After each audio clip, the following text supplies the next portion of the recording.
बब्बन तांत्रिक एक ऐसा महान तांत्रिक जिसकी महानता के किस्से और उसकी आपबीतियां मैंने आपको बहुत सुनाए हैं और मैं बब्बन के अजीबोगरीब और अतरंगी किस्से आपके लिए लेकर आता रहा हूं। लेकिन आज का ये किस्सा बब्बन की आपबीती का अंतिम किस्सा होने वाला है और इसके बाद मेरे इस चैनल पर यानी कि बैक हॉरर पर बब्बन की आपबीती का कोई भी किस्सा नहीं आएगा। और ये कहते हुए मुझे काफ़ी दुख है क्योंकि आप लोगों ने बब्बन को जो प्यार दिया उसकी वजह से ये चैनल यहाँ तक ग्रो हो पाया है। तकरीबन 2400 सब्सक्राइबर्स कंप्लीट हो चुके हैं और 2400 लोग हमारे इस चैनल को केवल बब्बन के लिए फॉलो करते हैं। दोस्तों, मुझे भी बब्बन की आपबीती के किस्से सुनना उतना ही पसंद है जितना आप लोगों को। मैं खुद पुनीत भाई के चैनल पर जाकर उनकी कहानियाँ सुनता हूँ, लेकिन मेरा यकीन मानिए कि मैंने अभी तक उनकी किसी भी कहानी को या फिर उनके किसी भी स्क्रिप्ट को कॉपी नहीं किया। उनकी बब्बन की सीरीज बिल्कुल अलग थी और मेरी बिल्कुल अलग। मैंने उनसे हटकर बब्बन तांत्रिक की एक कहानी लिखी है, लेकिन इनमें बस एक चीज़ कॉमन है, बब्बन तांत्रिक और तांत्रिक गुरु, क्योंकि ये मेन कैरेक्टर्स हैं। आप ऐसे मानिए कि जैसे किसी को शक्तिमान मूवी दोबारा बनानी है तो वो उसमें बस एक कैरेक्टर उठाएगा, शक्तिमान, और उसके बाद मूवी बनाने के लिए उसे स्क्रिप्ट खुद से अलग से ही लिखनी होगी, क्योंकि वो मुकेश खन्ना वाले शक्तिमान के स्क्रिप्ट को यूज नहीं कर सकता और ऐसा वो चाहकर भी नहीं कर सकता, क्योंकि अगर वो किसी की स्क्रिप्ट को कॉपी करेगा तो फिर वो खुद एक रीयूज कंटेंट की पॉलिसी के अंदर आ जाता है और ऑडियंस भी उसको सुनना पसंद नहीं करेगी। और मैंने भी बब्बन की आपबीतियों के साथ बिल्कुल वैसा ही किया है। मतलब बस कैरेक्टर्स मैंने पुनीत भाई से इंस्पायर होकर उठाए हैं, लेकिन उनकी किसी भी कहानी को मैंने कॉपी नहीं किया। मैं अलग से रिसर्च करता हूँ और जिसके बाद मुझे स्क्रिप्ट लिखने में भी काफ़ी ज़्यादा टाइम लगता है और इसके बाद बब्बन की एक आपबीती की कहानी आपके लिए तैयार होती है। लेकिन आप में से कुछ लोग फिर भी इसे कॉपी बोलते हैं। कुछ लोग बोलते हैं कि तू पुनीत भाई का कंटेंट यूज कर रहा है, जो कि अगर आपकी नज़र से देखा जाए तो सही भी है, क्योंकि भले ही मैंने स्क्रिप्ट खुद लिखी हो, मेहनत मेरी खुद की हो, लेकिन अगर दूसरे का कैरेक्टर यूज करूँगा तो फिर वो कॉपी ही कहलाएगा। और इसी चीज़ को मद्देनज़र रखते हुए मैंने ये फैसला किया है कि आज बब्बन तांत्रिक की आपबीती का इस चैनल पर यह अंतिम एपिसोड होने वाला है और इसके बाद फिर बब्बन तांत्रिक इस चैनल पर कभी नहीं आएगा। दोस्तों, मैं बब्बन की आपबीती के जो स्टोरीज हैं उनकी एक प्लेलिस्ट अलग से तैयार कर दूंगा और उसमें बब्बन की आपबीती के पूरे एपिसोड होंगे। आप जब चाहें उस प्लेलिस्ट में जाकर इन सभी कहानियों को आराम से सुन सकते हैं। लेकिन दोस्तों, भले ही आज के बाद इस चैनल पर बब्बन की आपबीती के किस्से नहीं आएंगे, लेकिन मैं रियल हॉरर इंसिडेंट्स को कवर करने की पूरी कोशिश करूंगा और आपको आज के बाद से हर दोपहर 1 बजे इस चैनल पर यानी कि बैक हॉरर पर एक नया हॉरर इंसिडेंट सुनने के लिए जरूर मिलेगा। तो जैसे आपने बब्बन की आपबीतियों को अपना प्यार दिया, वैसे ही बाकी की वीडियोस को और स्टोरीज को अपना प्यार देना। चलिए बढ़ते हैं बब्बन की आपबीती के इस किस्से में आगे की ओर।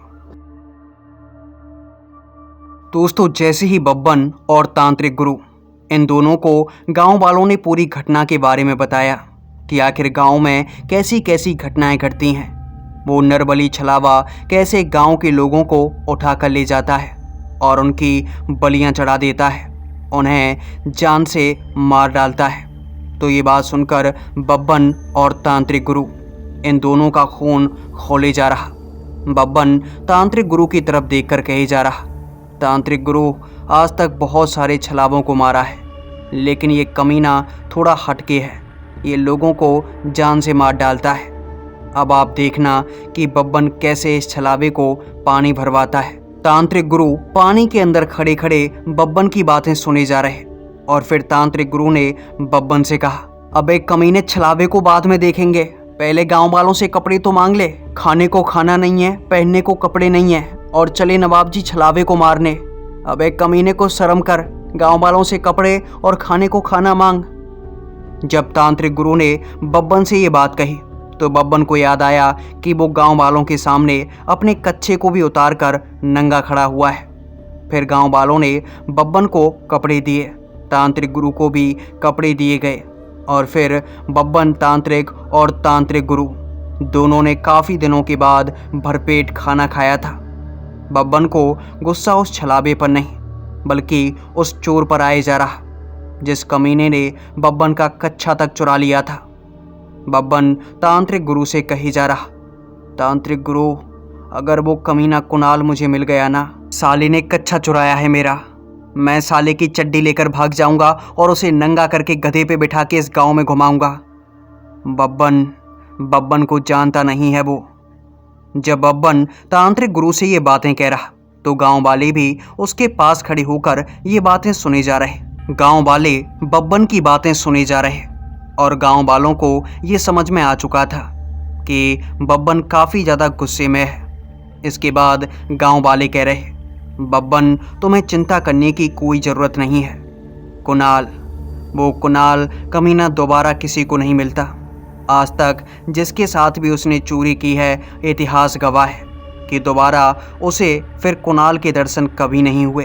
वैसे भी कुणाल ने तुमसे जो सामान चुराया है उसकी भरपाई हम करने को तैयार हैं, लेकिन तुम बस इस छलावे का कुछ समाधान करो। कैसे भी करके इस छलावे को गांव से बाहर निकालना होगा, वरना वो गांव वालों को यूं ही मारता रहेगा। हम मरते रहेंगे, तड़पते रहेंगे और वो छलावा ऐसे ही छलांगे लगाता रहेगा। बब्बन और तांत्रिक गुरु दोनों गांव वालों की बातें सुनकर थोड़े से हैरान थे। फिर तांत्रिक गुरु ने गांव वालों से पूछा कि आखिर ये छलावा है कौन और ये इतना ताकतवर कैसे बन गया, क्योंकि छलावे इतने ताकतवर नहीं होते, वो तो कमज़ोर होते हैं, इतने कमज़ोर कि किसी इंसान को चोट भी नहीं पहुंचा सकते। हालांकि चालाक होते हैं लेकिन लोगों को बस बेवकूफ़ बनाते हैं। लोगों को बेवकूफ़ बनाकर उन्हें जैसे तैसे करके फंसाने की कोशिश करते हैं और उन्हें मारने तक की साजिशें रचते हैं। लेकिन इतना ताकतवर छलावा जो कि इंसानों की बलि लेता हो, इसके बारे में मैंने कभी नहीं सुना। क्या ये कोई छलावा ही है या फिर कोई और दूसरी शक्ति? कहीं आप उसे छलावा तो नहीं समझ रहे? जब तांत्रिक गुरु ने गांव वालों से ये बातें पूछी तो गांव वालों ने तांत्रिक गुरु और बब्बन को बताया कि जिसे आप कोई मामूली छलावा समझ रहे हो और समझ रहे हो कि ये बाकी छलावों की तरह कमज़ोर है, ये वैसा छलावा नहीं है। इसके पास बहुत सारी शक्तियां हैं। ये छलावा इस गांव में आज से नहीं बल्कि तकरीबन 700 साल पहले से है, लेकिन उस समय पर ये उतना ताकतवर नहीं हुआ करता था। ये भी बाकी के छलावों की तरह ही था, लोगों को बस बेवकूफ़ बनाता और लोगों को बहला फुसलाकर उन्हें जंगल में मौजूद एक तालाब के पास लेकर जाता और इसी तरह से इसने काफ़ी सारे लोगों को बेवकूफ़ बनाया था। लेकिन ये किसी को मारता नहीं था। लेकिन एक रात कुछ ऐसा हुआ जिसने सब कुछ बदल कर रख दिया और इस गांव को खंडहर बना कर रख दिया। दरअसल उस रात इस गांव के अंदर भजन कीर्तन हो रहे थे और गांव वालों ने काफ़ी विद्वान पंडितों को बाहर से बुलाया था। वो पंडित काशी, अयोध्या और मथुरा से हमारे इस गांव में आए हुए थे। तकरीबन 51 पंडित थे। वो पंडित एक से एक विद्वान थे और उस रात हमारे इस गांव के अंदर भव्य आयोजन था। गांव के लोग खुशियां मनाए जा रहे थे और गांव में भजन कीर्तन चल रहा था। दिन के समय में भी गांव के अंदर पांडाल लगा हुआ था। गांव में भंडारा किया गया था और जब रात हुई तो रात के समय भजन कीर्तन होना शुरू हो गया। लेकिन उस रात जो पंडित जी हमारे गांव में आए हुए थे, उन पंडित जी में से एक विद्वान पंडित जी थे जिनके साथ उनका 7 साल का एक छोटा सा लड़का भी आया हुआ था। वो लड़का भी भजन कीर्तन कर रहा था, लेकिन भजन कीर्तन करते करते वो छोटा सा बच्चा गांव के छोटे छोटे बच्चों के साथ न जाने कैसे पर गांव में इधर उधर खेलने के लिए निकल गया। और फिर जब वो काफ़ी समय तक भजन कीर्तन में दोबारा नहीं आया तो उसके पिताजी ने यानी कि पंडित जी ने अपने लड़के को ढूंढने की पूरी कोशिशें की। गांव वालों से पूछा गया, लेकिन गांव में 3 लड़के और भी गायब थे और गांव वालों को लगा कि शायद इसमें उस छलावे का हाथ है। उस छलावे ने ही इनको बहला फुसला कर जंगल के अंदर ले गया होगा और उनके साथ कुछ भी हो सकता है। ये सोचकर गांव के लोग उसी तालाब के पास पहुंच गए जिस तालाब के पास उस छलावे को अक्सर देखा जाता था और वो लोगों को वहां पर अक्सर बेवकूफ़ बनाया करता था। पंडित जी भी गांव के लोगों के साथ उस तालाब तक पहुंच गए थे, लेकिन हैरानी की बात ये थी कि गांव के तकरीबन 3 लड़के और पंडित जी का वो छोटा सा लड़का चारों के चारों तालाब के अंदर डूबे हुए थे और पानी में डूबने की वजह से उनकी मौत हो चुकी थी। ये देखकर पूरा गांव हैरान था, क्योंकि आज से पहले इस छलावे ने ऐसा नहीं किया था कि उसने गांव में किसी की जान ली हो, लेकिन ये पहली बार था जब छलावे की वजह से किसी की जान गई थी। लेकिन यहीं से हमसे एक गलती हो गई। दरअसल जैसे हम ये समझ रहे थे कि छलावे ने इन लड़कों की जान ली होगी, हम वहाँ पर काफ़ी ज़्यादा गलत थे, क्योंकि उस छलावे ने किसी को भी नहीं मारा था, बल्कि वो लड़के खेलते खेलते खुद ही अपनी गलती की वजह से पानी के अंदर कूद गए थे और उन्हें तैरना नहीं आता था, इसीलिए चारों के चारों उस पानी में डूबकर मारे गए। लेकिन गांव वालों ने और उन पंडित जी ने समझ लिया कि इन्हें मारने के पीछे छलावे का हाथ है और इसके बाद उन 51 पंडितों ने मिलकर अपनी मंत्र शक्तियाँ शुरू कर दी। उन्होंने इतने मंत्र पढ़े कि वो छलावा कमज़ोर हो गया और छलावे को मजबूर होकर उन सभी के बीच में आना ही पड़ा। इसके बाद पंडितों ने उस छलावे को चारों तरफ से घेर लिया और ऐसे ऐसे मंत्र पढ़े गए कि वो छलावा काफ़ी कमज़ोर हो गया। वो छलावा गांव वालों के सामने गिड़गिड़ाता रहा। वो छलावा सभी से कह रहा था कि इसमें मेरी कोई गलती नहीं है, मैं अपने मनोरंजन के लिए लोगों को बेवकूफ़ बनाकर यहाँ तक लेकर आता हूँ और उन्हें डराकर यहाँ से भगा देता हूँ, लेकिन मैंने अभी तक किसी को जान से नहीं मारा। ये लोग अपनी गलती की वजह से मरे थे। ये खुद ही इस तालाब में आकर कूद गए, शायद नहाने के लिए, लेकिन इन्हें नहीं पता था कि तालाब कितना गहरा है और इनसे तैरा नहीं गया और ये पानी में डूबकर मारे गए। मैंने भी इन्हें बचाने की कोशिशें की थी, लेकिन मैं एक छलावा हूँ, चाहकर भी किसी की सहायता नहीं कर सकता, क्योंकि मेरे पास इतनी शक्तियाँ नहीं हैं कि मैं किसी को मार सकूं या किसी की सहायता कर सकूं। वो छलावा सभी के सामने गिड़गिड़ाए जा रहा था और अपनी जान की भीख मांग रहा था, लेकिन पंडित जी काफ़ी ज़्यादा गुस्से में थे। उन्हें लगा कि ये छलावा है और फिर से हमें किसी भ्रम में डाल रहा है, हमें फिर से बेवकूफ़ बनाने की कोई कोशिश कर रहा है, हम इसे जीवित नहीं छोड़ेंगे। और इसके बाद उन पंडितों ने इतने मंत्र पढ़े कि वो छलावा काफ़ी कमज़ोर हो गया।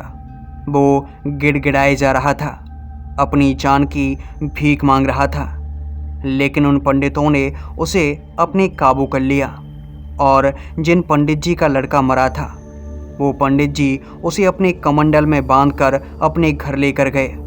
उन्होंने गांव वालों से कहा था कि इस छलावे को मैं ऐसी मौत मारूंगा कि ये छलावा जीवन में क्या, मरने के बाद भी कभी नहीं भूल पाएगा कि इसके साथ क्या क्या हुआ था। और पंडित जी जब उसे अपने घर लेकर गए तो पंडित जी ने उस छलावे के ऊपर इतने मंत्र पढ़े कि उन मंत्रों की शक्तियों की वजह से वो छलावा काफ़ी कमज़ोर हो गया। उसके शरीर की खाल छूटने लगी थी, जिसे पंडित जी हर किसी को दिखाया करते। वो छलावा काफ़ी कमज़ोर हो चुका था। पंडित जी ने पूरी तरह से उसे अपने काबू में कर लिया था और पंडित जी अब उसका इस्तेमाल करने लगे थे। वो जब भी कोई लोग उनके पास आते तो उन्हें बोलते कि मेरे पास एक छलावा है और मैं तुम्हें छलावा दिखाना चाहता हूँ, और ये कहकर वो छलावे को अपने कमंडल से बाहर निकालते और उस छलावे से काफ़ी ज़्यादा काम करवाया करते। कहते हैं कि पंडित जी ने उस छलावे को खून के आंसू रुलाया था और तकरीबन 21 साल तक उस छलावे को अपने काबू में रखा।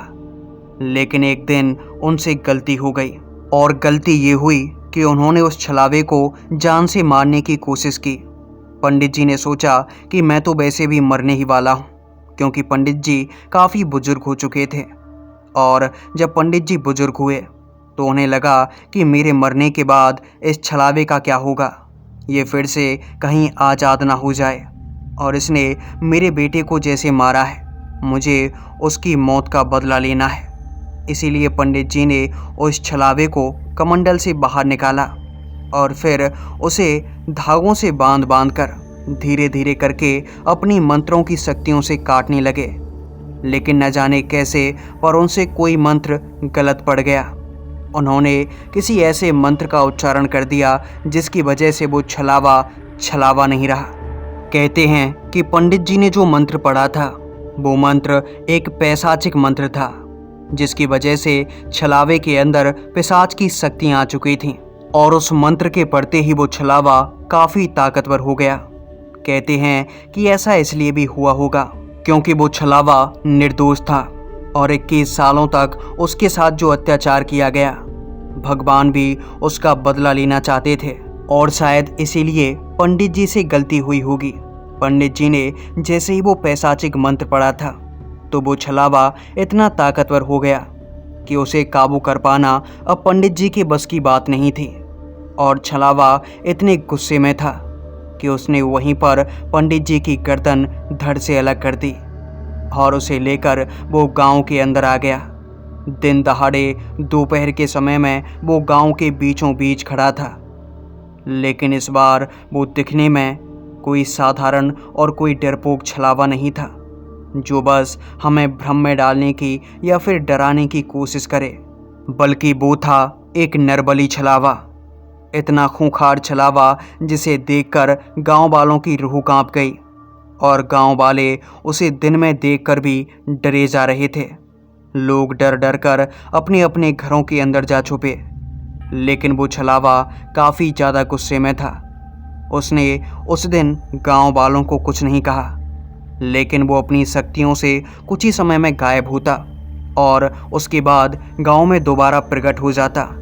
लेकिन जब वो गांव में प्रकट होता तो उसके साथ एक पंडित और होता जिसकी गर्दन कटी हुई होती और उन पंडितों को देख देख कर गाँव वाले पहचान चुके थे कि ये उन्हीं पंडितों के सर हैं जिन पंडितों ने इसे मारने की और इसे पकड़वाने की कोशिश की थी।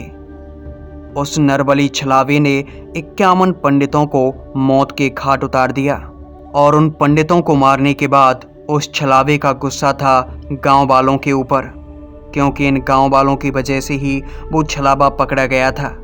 गांव वालों ने ही बताया था कि इस छलावे की वजह से ही शायद इन लोगों की मौत हुई हो। जो बच्चे मारे गए थे उनमें छलावे का कोई हाथ नहीं था, लेकिन गांव वालों का हाथ था उस छलावे को मरवाने के पीछे। छलावे ने 21 सालों तक दुख पाया था। उसने काफ़ी ज़्यादा कष्ट सहे और इसकी वजह से वो छलावा काफ़ी गुस्से में था। छलावे ने गांव के लोगों से कहा कि इस गांव से चाहकर भी कोई बाहर नहीं जा सकता और अगर जाएगा भी तो मारा जाएगा, और जब मेरा मन होगा तब मैं गांव के लोगों को मारता रहूँगा। मुझे रोकने की ताकत किसी में नहीं है, कोई भी मुझे नहीं रोक सकता। जब गांव वालों ने बब्बन और तांत्रिक गुरु इन दोनों को छलावे के बारे में बताया और उसके पीछे की पूरी कहानी बताई तो बब्बन और तांत्रिक गुरु दोनों खाना खाते खाते डरे हुए। बब्बन के मुंह में निवाला नहीं जा रहा। बब्बन मन ही मन सोचे जा रहा कि जिस छलावे ने सैकड़ों पंडितों को मार डाला हो, ऐसे ऐसे पंडितों को जो कि प्रकांड विद्वान पंडित थे, तो फिर बब्बन तेरे मंत्र उसके सामने क्या ही कर लेंगे, क्योंकि तू तो बस एक छोटा सा तांत्रिक है। जब पंडितों के मंत्र भी उस छलावे के सामने नहीं चल पाए तो भला तू क्या कर पाएगा।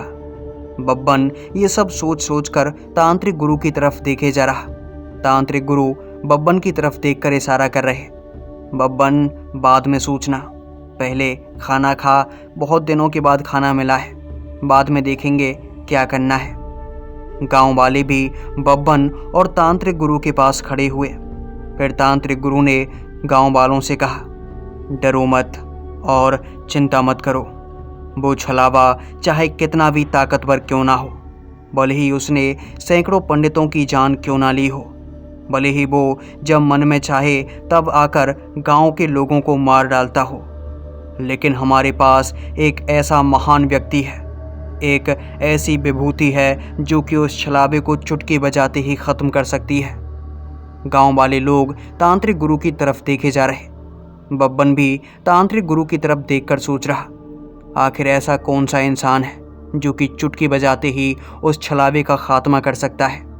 बब्बन आंखों के इशारे से तांत्रिक गुरु से पूछने की कोशिश कर रहा, और इसके बाद जब गांव वालों ने तांत्रिक गुरु से पूछा कि आखिर वो कौन इंसान है, तब तांत्रिक गुरु बब्बन की तरफ इशारा करके कह रहे, बब्बन तांत्रिक, एक महान तांत्रिक। तुम जानते नहीं कि मेरा शिष्य कितना ताकतवर है। इसने अब तक न जाने कितनी शैतानी आत्माओं से और खासकर छलावों से सामना किया है। छलावों को तो ऐसे मारता है कि जैसे कीड़े मकोड़ों को मार रहा हो। बब्बन के आगे वो छलावा टिक नहीं पाएगा। गांव वालों से ये सब बातें कहकर तांत्रिक गुरु वहीं चारपाई पर लेटने की कोशिश कर रहे, लेकिन जैसे ही वो चारपाई पर लेटने वाले थे तो गांव वाले बड़े समझदार गांव वालों ने तांत्रिक गुरु से कहा, बुड्ढे खाना खिलाया है, और इतना खाना खिलाया है कि जिसमें गांव के 10-12 लोग आराम से 4-5 हफ्तों तक खाना खा लेते। बुड्ढे, तुझे गांव के लिए मरना होगा, तुझे छलावे का सामना करना होगा, या तो तू और तेरा ये शिष्य, क्या नाम है इसका, बब्बन, इस बब्बन से कहे कि तुम दोनों जाकर उस छलावे का सामना करो, या तो उसका खात्मा कर दो, या फिर उसे इस गांव से बाहर निकाल दो, या फिर तुम दोनों पिटने के लिए तैयार हो जाओ। तांत्रिक गुरु उन गांव वालों के तेवर देखकर समझ चुके थे कि ये गांव वाले बहुत कमीने हैं, मुफ्त में किसी की कोई सहायता नहीं करते। इनका मतलब है कि उस छलावे को हम ख़त्म कर सकते हैं, और इसीलिए इन कमीनों ने हमें खाना खिलाया है, हमें कपड़े पहनाए हैं, तो इनकी सहायता तो हमें करनी ही होगी। लेकिन तांत्रिक गुरु को इस चीज़ का भी डर था कि कहीं उस छलावे से सामना करने के चक्कर में इन दोनों का खात्मा ना हो जाए, कहीं ये दोनों वहीं पर मारे ना जाएं, क्योंकि वो छलावा था ही इतना ताकतवर। इसके बाद तांत्रिक गुरु बब्बन की तरफ देख रहे। बब्बन तांत्रिक गुरु की तरफ देखकर इशारा कर रहा, चिंता मत करो तांत्रिक गुरु, बब्बन तांत्रिक नाम है मेरा, और मैंने कितने ही छलावों को मौत के घाट उतार दिया। ये तो छोटा मोटा छलावा है, अगर इसके अंदर पिशाच की भी ताकत है तो चिंता मत करो, मैंने पिशाचों को भी बहुत बुरी तरह से मारा है, और मुझे आता है कि पिशाचों का खात्मा कैसे किया जाता है। इसके बाद बब्बन और तांत्रिक गुरु ये दोनों उन गांव वालों से कह रहे कि हमें उस तालाब के पास लेकर चलो जहां पर वो छलावा रहता है, लेकिन गांव वाले डरे जा रहे। गांव वालों ने बब्बन और तांत्रिक गुरु से साफ साफ कह दिया था कि हम में से कोई भी तुम्हारे साथ जाने को तैयार नहीं है, तुम्हें खुद ही वहां जाना होगा और उस छलावे का खात्मा करना होगा। इसके बाद बब्बन और तांत्रिक गुरु ये दोनों ही उस तालाब तक जाने के लिए तैयार थे, लेकिन फिर बब्बन ने उन गांव वालों से कुछ सामग्रियां मंगवाईं। बब्बन जो सामग्रियां अपने झूले के अंदर रखा करता था। तांत्रिक गुरु ने उन गांव वालों से कहा कि हमें चांदी का कोई औजार दो, क्योंकि मैंने सुना है कि पिशाचों को चांदी के औजार से ही मारा जा सकता है। उन्हें चांदी के हथियारों से काफ़ी डर लगता है, और जैसे ही उनके शरीर में कोई घाव होता है जो कि चांदी के औजार से किया गया हो, तो वो घाव जल्दी भरता नहीं, और यही एक चीज़ है जिसकी मदद से हम उस छलावे को मार सकते हैं। गांव वालों ने तांत्रिक गुरु की बात मानकर अपनी जान बचाने के लिए चांदी के गहनों को पिघलाकर उस चांदी से एक हथियार बनाया। वो हथियार एक चांदी का चाकू था। उस चाकू को देखकर तांत्रिक गुरु कह रहे, वाह, यही तो चाहिए था मुझे। अब देखना कि कैसे उस छलावे के छल को छलता हूँ। और फिर वो चांदी का चाकू लेकर और अपने झोलों में कुछ मसाले भरकर, जिनमें बब्बन ने जायफल का पाउडर, हल्दी, लौंग और चंदन, इन सभी के पाउडरों को भर रखा था और उन्हें मंत्रों से सिद्ध किया हुआ। इसके बाद बब्बन उस झोले को लेकर आगे आगे चले जा रहा। तांत्रिक गुरु के पैरों में भी ताकत आ चुकी थी और वो भी बब्बन के साथ साथ भागे जा रहे। बब्बन और तांत्रिक गुरु दिन के समय में उस तालाब पर पहुंचे थे, क्योंकि बब्बन को रात में डर लग रहा था कहीं ऐसा ना हो कि वो छलावा रात में और भी ज़्यादा ताकतवर हो और वो रात में हमें ठिकाने लगा दे। इसीलिए बब्बन दिन में गया था। बब्बन और तांत्रिक गुरु उस तालाब तक पहुंच चुके थे और उस तालाब को देखकर दोनों काफ़ी ज़्यादा डरे हुए, क्योंकि तालाब के आसपास केवल लाशें ही लाशें पड़ी हुई। ऐसा लग रहा था कि मानो छलावे ने अब तक हजारों लोगों की जान ली हो। उनकी हड्डियां, उनकी लाशें और कंकाल उस तालाब पर पड़े हुए थे। तालाब में पानी की एक बूंद नहीं। वो तालाब पूरी तरह से सूखा हुआ और उसके पास जो बरगद का पेड़ था, वो बरगद का पेड़ दिखने में काफ़ी विशालकाय, इतना बड़ा कि जिसे देखकर लगे मानो पूरा का पूरा एक गांव हो, एक पूरी की पूरी बस्ती हो। वो पीपल का पेड़ तकरीबन 2 से 3 एकड़ जमीन में फैला हुआ था, जिसे देखकर बब्बन और तांत्रिक गुरु कपकपाए जा रहे। और जैसे ही ये दोनों वहाँ पर पहुँचे तो इन्हें अजीबोगरीब आवाज़ें आना शुरू हो गया। बब्बन इन आवाज़ों को सुनकर कपकपाए जा रहा। तांत्रिक गुरु बब्बन की तरफ देखकर कह रहे, बब्बन ठंड रख, दिन का समय है, रात का समय नहीं है। अगर कोई गांव वाला दूर से छुपकर हमें देख रहा होगा तो क्या समझेगा कि ये कैसे तांत्रिक हैं। कमीने खुद ही डरे जा रहे हैं, छलावे का सामना क्या खाक करेंगे। लेकिन बब्बन तांत्रिक गुरु की तरफ देखकर कह रहा, अरे तांत्रिक गुरु डर नहीं रहा हूँ यार,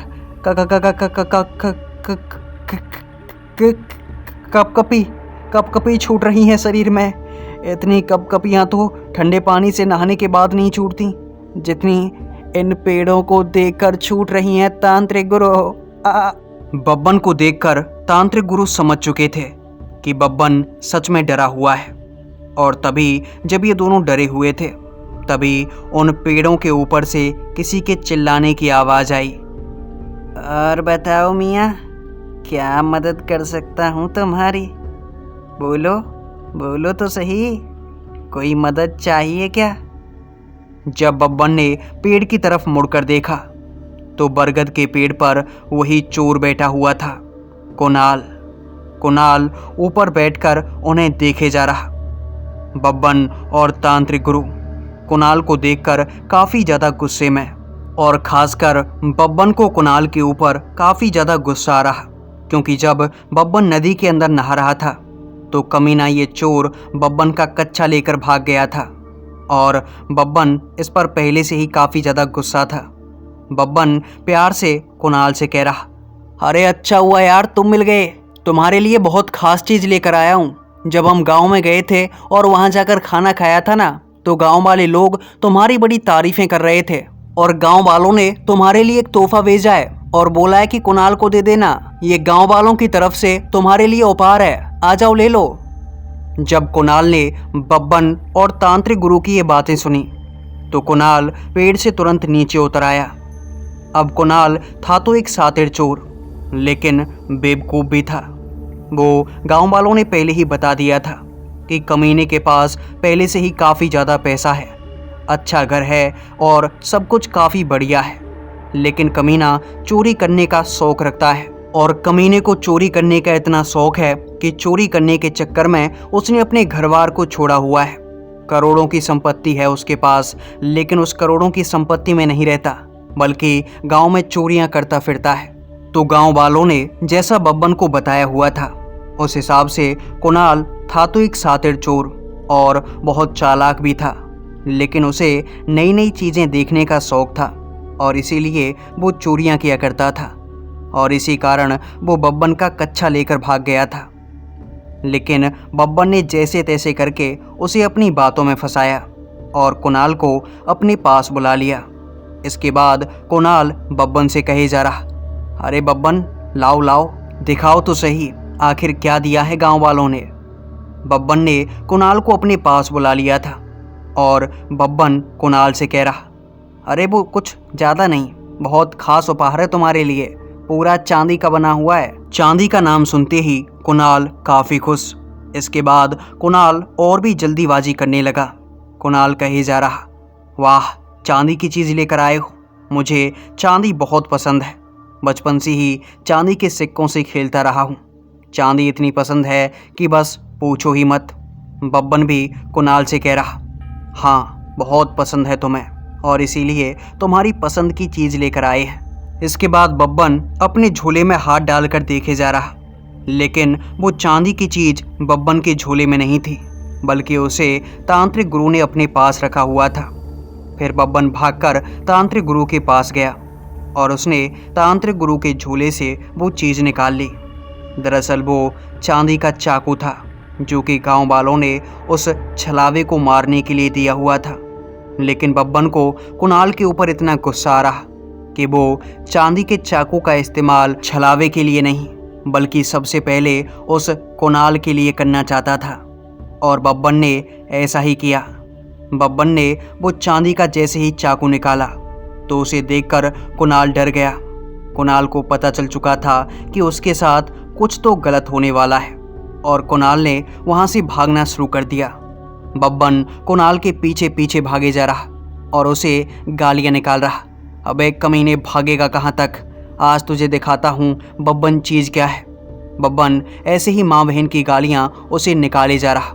और फिर जब कुणाल उससे काफ़ी दूर पहुँच गया और जब बब्बन को लगा कि वो चाहकर भी कुणाल को पकड़ नहीं पाएगा, क्योंकि कुणाल काफ़ी तेज भाग रहा था। कमीना चोर जो था, भागने का बचपन से शौक था उसको। फिर बब्बन ने उसके हाथ में जो चाकू था, बब्बन ने वो चाकू सीधा फेंक कर मारा था कुणाल की तरफ और वो चाकू भागते हुए कुणाल के पिछवाड़े में जाकर लगा था। वो चाकू उसके पिछवाड़े में जैसे अंदर तक घुस गया था। लेकिन कुणाल चाकू खाने के बाद भी भागे जा रहा और कुणाल इतनी तेज भागा कि थोड़ी ही देर में वहाँ से जैसे गायब हो गया। इसके बाद तांत्रिक गुरु बब्बन की तरफ देख रहे और फिर बब्बन से कह रहे, बब्बन कमीने ये क्या किया तूने? उस छलावे को मारने के लिए ये चाकू लेकर आए थे, लेकिन तूने तो ये चाकू उस चोर के पिछवाड़े में घुसा दिया। कमीने वो चोर है, वो चाहकर भी चाकू वापस नहीं करेगा, चाहे उसे उस चाकू को जिंदगी भर अपने पिछवाड़े में घुसा कर ही रखना पड़े। लेकिन चोर कभी ली हुई चीज़ को वापस नहीं करते और उस चाकू की हमें सख्त ज़रूरत है, वरना हम उस छलावा यानी कि उस पिशाच को मार नहीं पाएंगे। बब्बन और तांत्रिक गुरु ये दोनों आपस में ये सब बातें कर ही रहे थे कि तभी सरसराहट की आवाज़ें आना शुरू हो गया और पीछे से किसी की हंसने की आवाज़ बब्बन को सुनाई दी। जब बब्बन ने ये आवाज़ सुनकर पीछे देखा तो दिखाई दिया कि पीछे एक छलावा खड़ा हुआ था। वो छलावा दिखने में काफ़ी ज़्यादा डरावना था और उसके दोनों हाथों में दो दो सर थे, जो सर दिखने में किसी पंडित के लग रहे थे। उसने बड़ी बेरहमी से उन सरों को काटकर अपने हाथों से पकड़ा हुआ। ये नज़ारा देखकर बब्बन डरे जा रहा। बब्बन के साथ साथ तांत्रिक गुरु के भी हाथ पैर फूल रहे, क्योंकि इससे पहले इतना खतरनाक छलावा उन्होंने अपनी ज़िंदगी में कभी नहीं देखा था। और डर के मारे बब्बन और तांत्रिक गुरु दोनों अपने झोलों में मौजूद उन मसालों को उस छलावे के ऊपर मारे जा रहे, लेकिन वो छलावा हंसे जा रहा, जैसे उसके ऊपर इन मसालों का कोई प्रभाव नहीं पड़ रहा था। बब्बन कपकपाए जा रहा, उसे अपनी मौत सामने नजर आ रही थी और वो छलावा मुस्कुराए जा रहा। इसके बाद वो छलावा बब्बन और तांत्रिक गुरु से कह रहा, तुम तो इस गांव के नहीं लगते, तुम पंडित भी नहीं लगते, तो यहाँ क्या कर रहे हो? मुझे मारने आए हो? दिखने में तांत्रिक लग रहे हो, लेकिन मैं तुम्हें बता दूं कि तुम बच्चे हो, मेरा कुछ नहीं कर सकते। जब हजारों पंडित मेरा कुछ नहीं बिगाड़ पाए, ये गांव वाले 700 सालों में मेरा कुछ नहीं बिगाड़ पाए, तो तुम क्या ही बिगाड़ लोगे? अगर जान बचाना चाहते हो तो यहाँ से भाग जाओ, वरना दोनों मारे जाओगे। जैसे ही उस छलावे ने बब्बन और तांत्रिक गुरु से ये बात कही तो बब्बन को गुस्सा आ रहा बब्बन ने अपनी लात घुमाकर मारी उस छलावे की टांग में, और जैसे ही उस छलावे की टांग में बब्बन ने अपनी लात मारी, बब्बन का पैर जैसे ही उस छलावे के पैर से टकराया तो बब्बन को काफ़ी बुरी चोट लगी। बब्बन को ऐसे लगा कि जैसे उसने अपना पैर किसी मजबूत पेड़ में मारा हो। बब्बन चीखे चिल्लाए जा रहा, हाय हाय किए ही जा रहा था, और बब्बन को इतनी गहरी चोट लगी थी कि तांत्रिक गुरु भी बब्बन के पैर को देखकर डर गए, क्योंकि बब्बन का पैर लगभग बुरी तरह से टूट चुका था। और फिर उस छलावे ने बब्बन को काफ़ी गुस्से से पकड़ा और उसका एक हाथ पकड़कर बब्बन को हवा में उठा दिया। ये देखकर बब्बन कपकपाए जा रहा, और वो छलावा बब्बन से कह रहा, क्यों बे चिलगूजे, क्या नाम है तेरा? लगता है नया नया तांत्रिक बना है, जोश में है अभी। तब बब्बन डर के मारे कहे जा रहा, बब्बन बब्बन बब्बन बब्बन बब्बन नाम है मेरा, बब्बन नाम है, छोड़ दो छलावा जी, मेरी टकली खोपड़ी की कसम, दोबारा नहीं आऊँगा यहाँ पे। वो तो गांव वालों ने भेजा था कि आपको ख़त्म करना है करके, मुझे आपसे कोई लेना देना नहीं है, हम तो यहाँ से जा रहे हैं। जब बब्बन ने उस छलावे को ये बातें बताईं तो वो छलावा और भी ज़्यादा गुस्से में। वो छलावा बब्बन और तांत्रिक गुरु से कह रहा, क्या गांव वालों ने मुझे मारने के लिए भेजा है तुम्हें? लगता है गांव वालों को अपनी ज़िंदगी प्यारी नहीं, अभी उन्हें ख़त्म करके आता हूँ। और इसके बाद वो छलावा वहाँ से गायब हो गया, और उसके गायब होते ही बब्बन और तांत्रिक गुरु दोनों अच्छे से समझ चुके थे कि वो छलावा गांव में गया है और अब किसी ना किसी गांव वाले की जान जाने वाली है। और ये देखकर दोनों काफ़ी ज़्यादा घबरा गए। इसके बाद बब्बन तांत्रिक गुरु से कह रहा, अब क्या करें तांत्रिक गुरु, ये छलावा तो काफ़ी ज़्यादा ताकतवर है, ये तो किसी को बेवकूफ़ भी नहीं बनाता, सीधा हमला करता है और सीधा मारने की कोशिश करता है। ये छलावा नहीं, कोई शैतान है, ऐसा शैतान जिसे ख़त्म नहीं किया जा सकता। जब तांत्रिक गुरु ने बब्बन की ये बातें सुनी तो तांत्रिक गुरु बब्बन से कह रहे, बब्बन, इस शैतान को भले ही ख़त्म नहीं किया जा सकता, लेकिन इसे रोका जा सकता है, और इसे हम भले ही ख़त्म ना कर सकें, लेकिन ब्रह्मांड में एक शक्ति मौजूद है जो कि इस छलावे को ख़त्म कर सकती है, और उस शक्ति का नाम है पुजारी जी। हमने पुजारी जी की मदद की थी, और अब हमें गांव वालों की मदद करने के लिए उन्हें बुलाना होगा, उनका आह्वान करना होगा। इसके बाद तांत्रिक गुरु ने पुजारी जी का आह्वान किया था, और पुजारी जी वहीं प्रकट हो गए।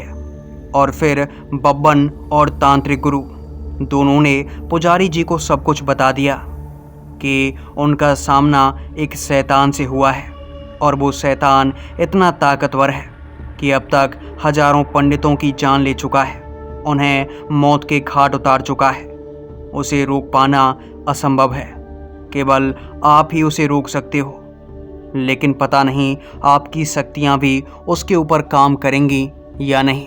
लेकिन जब ये दोनों पुजारी जी को ये सब बता ही रहे थे, तभी वो छलावा वहाँ अचानक से प्रकट हो गया। उसके हाथों में और भी मुंडियाँ थीं। ये सर गांव के लोगों के थे जिन्हें काटकर वो छलावा लेकर आया था। और वो छलावा जैसे ही बब्बन और तांत्रिक गुरु के पास आया, तो जब उसने उनके पास खड़े हुए पुजारी जी को देखा तो पुजारी जी को देखकर वो काफ़ी ज़्यादा भड़क गया, क्योंकि उसे ऐसा लग रहा था कि कोई पंडित आ गया है, और पंडितों से उसे साफ साफ चिढ़ थी। उसने पुजारी जी पर हमला करने की सोची। वो सीधा पुजारी जी के सामने आकर खड़ा हो गया, लेकिन पुजारी जी ने अपनी घंटी बजाना शुरू कर दिया। दरअसल पुजारी जी के पास एक घंटी थी जो कि उन्हें वरदान में मिली हुई थी, हनुमान जी का वरदान। वो घंटी एक मंदिर की थी जहाँ पर बरसों से हनुमान जी की पूजा होती थी, और ये घंटी काफ़ी ताकतवर थी। पुजारी जी ने जैसे ही घंटी बजाना शुरू किया तो वो जो शैतान था, वो शैतान कँपकँपाने लगा।